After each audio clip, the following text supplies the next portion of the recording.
ભાવનગર શહેરના સુભાષનગર વિસ્તારમાં આવેલ પ્રધાનમંત્રી આવાસમાં ઉપપ્રમુખ અને તેના પત્નીને મારવામાં આવ્યો હોવાના બનાવને પગલે હોસ્પિટલમાં ખસેડવામાં આવ્યા હતા। પ્રધાનમંત્રી આવાસમાં મકાન ભાડે આપવામાં આવતા હોવાનો આક્ષેપ પ્રધાનમંત્રી આવાસ કમિટીના પ્રમુખે કર્યો હતો। અગાઉ ફરિયાદ બાદ સોગંદનામા લખાવ્યા હોવા છતાં પણ 200 જેટલા મકાનો ભાડે આપવામાં આવ્યા છે, જેને પગલે આ ઉપપ્રમુખ અને તેના પત્ની ઉપર હુમલો થવાની ઘટના ઘટી છે। પોલીસને ફરિયાદ કરવા જાય છીએ તો બેસાડી રાખે છે। તંત્ર કશું કરતું નથી। આમ આવાસ યોજનાના પ્રમુખે આકરા શબ્દોમાં પોલીસ પર આક્ષેપો કર્યા હતા। જો કે મારામારીના સીસીટીવી વિડીયો પણ સામે આવ્યા છે।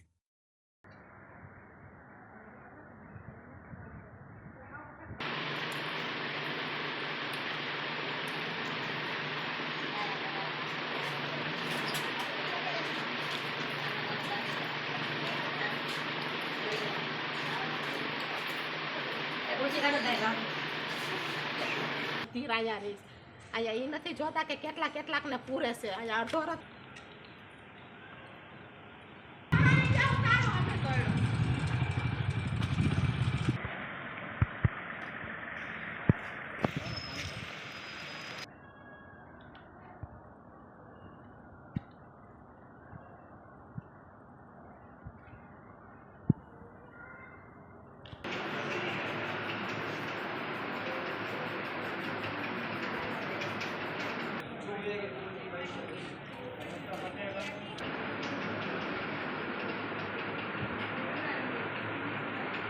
મેહુલ પ્રવીણભાઈ મારું છે। હું પ્રધાનમંત્રી આવાસ યોજના પ્લોટ નંબર 28 માં કે વિંગમાં 601 માં રહું છું। સોસાયટીમાં ઉપપ્રમુખનો મારો હોદ્દો છે। હવે સોસાયટીમાં રહેતા ભાડુઆત જે ઇનલીગલી છે, એમ વિંગમાં 204 નંબરમાં રહેતા કેવિન હરેશભાઈ ગોહિલ અને એના પપ્પા હરેશભાઈ ગોહિલ, તે બે બાપ દીકરા થઈને મને ધોકાનો ઘા મારેલો છે। ફૂલ દારૂ પીને બે પગ ભાંગી નાખ્યો છે, હાથ ભાંગી નાખ્યો છે અને મારા કાનનો ડાબી સાઈડનો કાનનો પડદો તોડી નાખેલ છે અને મારી ઘરવાળી ઉપર પણ એને લોકોએ હાથ ઉપાડેલો છે। સોસાયટીના કેમેરામાં બધું કેદ થયેલું આવી ગયું છે। તોડફોડ કરી છે એવું અને સોસાયટીનો જે મેઇન સિક્યુરિટી કેબિન છે તે ઓફિસના એણે દરવાજા તોડી નાખ્યા છે અને બધું સોસાયટીને નુકસાન કરેલ છે। અત્યારે તો એમ જ કહી છે કે સોસાયટી અમારા બાપની છે, જેને જેમ થાય એમ કરી લો। અમે પોલીસ સ્ટેશનમાં કાલે પણ અરજી આપી ચૂક્યા છીએ અને આજે 7 વાગે પણ અરજી આપી ચૂક્યા છીએ। તો પોલીસ સ્ટેશનેથી અમને એવું કહેવામાં આવ્યું કે અમે આપણે ગાડી મોકલીએ છીએ। ગાડી આવી પહેલાં તો એ લોકોએ મારી ઉપર અને મારી ઘરવાળી ઉપર મારામારી કરી લીધી। પોલીસે કાંઈ એક્શન લીધા? પોલીસ ઘરની ગાડી આવી હતી પણ હજી પોલીસનો કોઈ પણ એક્શન લીધા નથી। અમે બી ડિવિઝન અત્યારે પોલીસ સ્ટેશન ગયા હતા તો ત્યાંથી એ લોકોએ એવું કીધું કે તમે અત્યારે સારવાર પહેલાં લઈ આવો, પછી અમે કેસ દાખલ કરશું। પ્રધાનમંત્રી આવાસ યોજનામાં નરેન્દ્રભાઈ ડોડિયા પ્રમુખ તરીકેનો હોદ્દે ધરાવું છું।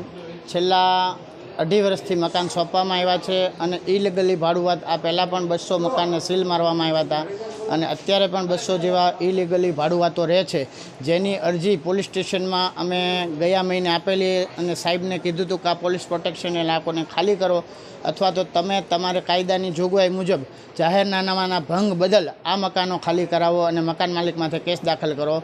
અને જે મકાનો એકવાર સીલની પ્રક્રિયામાંથી પસાર થયા છે તેમની પાસેથી 300 રૂપિયાના સોગંદનામા ઉપર લખાવવામાં આવ્યું છે કે આ મકાન ફરીવાર અમે ભાડે નહીં ચડાવી, છતાં આ મકાનો ભાડે ચડાવ્યા છે। એટલે આ દરેક મકાન માલિકો ઉપર કાયદાની જોગવાઈ મુજબ દરેક મકાન સીલ કરવામાં આવે અને ફરીવાર હવે એ મકાન ખુલવા ન જોઈએ, કોર્ટ પાસે જવા જોઈએ એવી અમારી જોગવાઈ છે।